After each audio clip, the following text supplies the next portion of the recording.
हमारे देश के प्रधानमंत्री जो महिला बचाने की बात करते हैं, बेटी पढ़ाने की बात करते हैं और कभी कभी वो अपने भाषणों में बेटी पटाओ की भी बात कर देते हैं, उनको जरा सा भी शर्म नहीं आता है और उस पर संज्ञान नहीं ले रहे हैं, इस मामला को निपटा नहीं रहे हैं। वहाँ का जो अशांति बना हुआ उसे रोक नहीं पा रहे हैं। इससे पूरा देश शर्मिंदा है। प्रधानमंत्री को शर्मिंदा आ रहा है या नहीं आ रहा है, भाजपा को शर्मिंदा आ रहा है या नहीं आ रहा है, ये देश नहीं जान रहा है, लेकिन देश इस घटना से पूरा शर्मिंदा में है। रवि रंजन जी, आज पूरा देश शर्मसार है।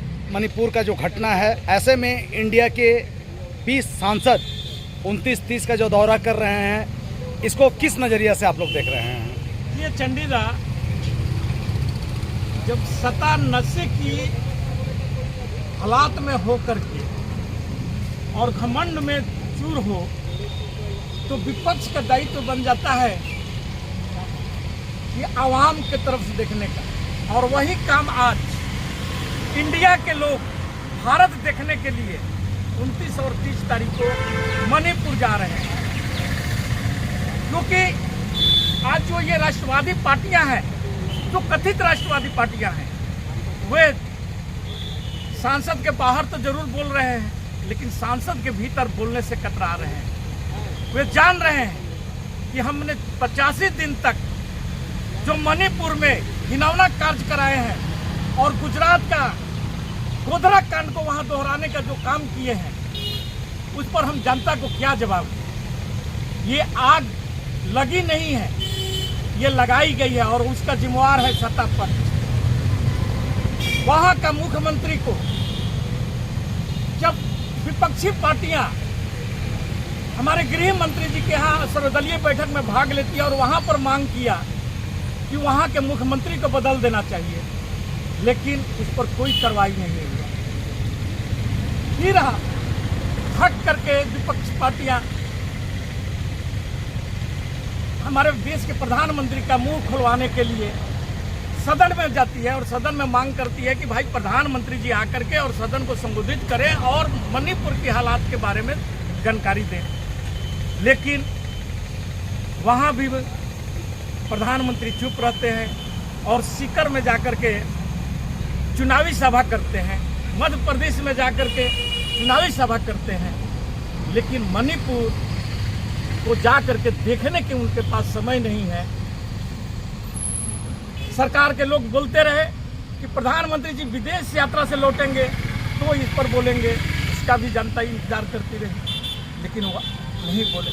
अंतिम समय में एक विपक्ष के द्वारा यह जानते हुए कि हम हार जाएंगे इस प्रस्ताव को लाने से, उसके बाद भी सत्ता को जगाने के लिए इन्होंने प्रस्ताव लाया मणिपुर पर, जिसका कि बहुत जल्द ही उस पर बहस भी होगा और वहाँ पर आकर के प्रधानमंत्री को मुंह खोलना ही पड़ेगा। क्योंकि ऐसा सिस्टम है कि जब भी कोई अविश्वास प्रस्ताव आता है सरकार के खिलाफ में, तो वहाँ पर आकर के जो सदन का नेता होते हैं, जो मुखिया होते हैं, उन्हें आकर के उस पर जवाब देना होता है। वहाँ पर कहाँ बचकर जाएंगे प्रधानमंत्री? क्यों छीछा लेदर कराए आप इस देश का? अब मणिपुर से घबरा क्यों रहे हैं? आप तो खुद बोलते हैं कि एक अकेला सब पर भारी और 56 इंची सीना बोलते हैं। बिल्कुल, ये 56 इंच सीना पे हम रोकना चाहेंगे, जहां एक तरफ भारत के प्रधानमंत्री पूरे मणिपुर प्रकरण में अपने आप को मौन और गंभीर दिखा रहे हैं, कुछ बोलने को तैयार नहीं है। जहां हमारी देश की महामहिम राष्ट्रपति महोदया महिला हैं, एक पूरे देश में एक संदेश है, बेटी पढ़ाओ बेटी बचाओ।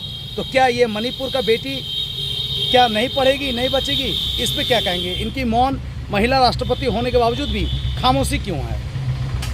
ये हमारे देश के राष्ट्रपति का तो आप महत्व जानते ही हैं। वह अभी सेंट्रल विस्टा का जो उद्घाटन हुआ, उनको वहाँ पर नहीं बुलाया जाना, ये तो समझ में पूरा देश को आ चुका है कि हमारे राष्ट्रपति का क्या कद्र है इस सरकार में। ये पूरा देश देख चुका है। लेकिन आप एक सवाल उठाए कि क्या महिलाओं को का अधिकार का जो वहाँ हनन हो रहा था। आपको एक चीज़ आपको और बतला दूं कि जब वहाँ के मुख्यमंत्री बीरेन जी से कुछ पत्रकारों ने सवाल किया था, तो वह एक बात बोले थे कि आप लोग एक घटना को लेकर के पीछे पड़े हुए हैं। वहाँ ऐसी अनेकों घटनाएं हुई, सैकड़ों घटनाएं हुई हैं। वे आज अब सच सामने आना शुरू हुआ है। आपको मालूम है उस मणिपुर में वे नंगे महिलाओं को घुमाने के बाद में, और उसमें उस नंगे में घूमने वाली महिलाओं में एक कारगिल योद्धा की पत्नी भी हैं, जिनके बारे में वे योद्धा बतलाए हैं। हमने तो कारगिल युद्ध जीत लिया, लेकिन अपनी पत्नी का आबरू नहीं बचा पाए। इस बात को सुनकर के पूरा देश का रोम रोम सिहर उठा है। और जो अभी एक और घटना के जो आ रहा है कि 2 महिलाओं को, और महिलाओं ने ही बलात्कार करवाया है अपने पुरुषों के द्वारा, और एक भीड़ इकट्ठा होता है और 2 महिलाओं को ले जा करके और अपने पुरुषों से बोलती है महिलाएं वहाँ की कि ले जाओ और इनके साथ में तुम बलात्कार करो। और वे लोग एक रूम में ले जाते हैं वो 2 महिलाओं को, और वहाँ पर बलात्कार करते हैं वो। और जब उसमें से निकलती है वो दोनों महिलाएं, तो उनकी बाल कटा हुआ है और खून से लथपथ है, और उनके पूरे शरीर पर एक वस्त्र नहीं रहता है, और उनके अंगों को जहाँ तहाँ से निचोड़ा गया है, नोचा गया है। और ये घटना उनमें से एक जो मृत हो चुकी है 2 महिलाएं, उनकी मां ने ये घटना के बारे में पूरी विस्तृत बात बतलाई है।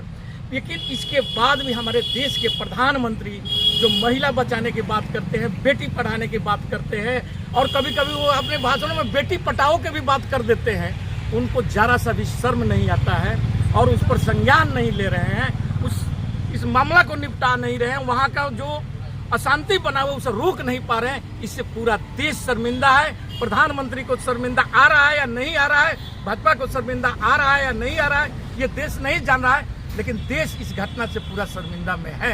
दरिंदगी प्रकाष्ठा की सारी हद पार कर चुकी है। मणिपुर की ये शर्मसार करने वाली घटना, ये